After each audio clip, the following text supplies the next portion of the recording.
Naniga guyyaa kosana inhafu abjuun konta balbala isaarra dhaabbe hojii saafan ragaa ba'a anaaf ta'uu baatus gaafa yaada kooti abbaa koo waan ta'eef eennaanaaf yaadeeti dhagaan daabboo jedhe argachuuf yoon yaalu na dhoowwe gooftaan koo ilkaan koof hin malu. Naniga guyyaa kosana inhafu abjuun konta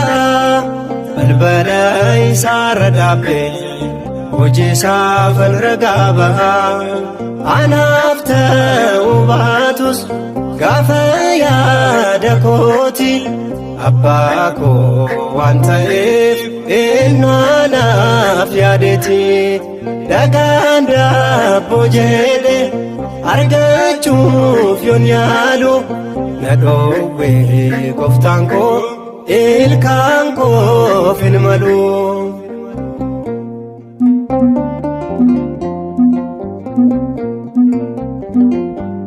Isanaaf raawwatte deebii kadhaa kooti eebba maqaa keetiif galatoomii ati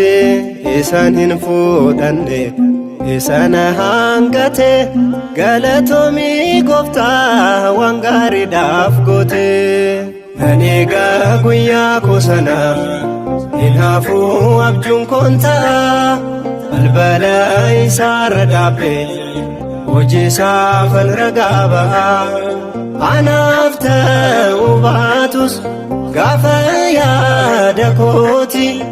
abbaa koo waan ta'eef eennaanaaf yaadeeti dhagaan daabboo jedhe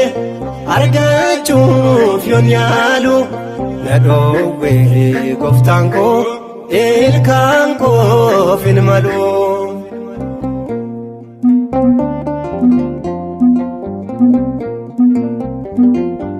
Carraa kootee mati abdiin si godhadha guyyaa fayyisuu kee taa'ee tan eeggadha dhiphinni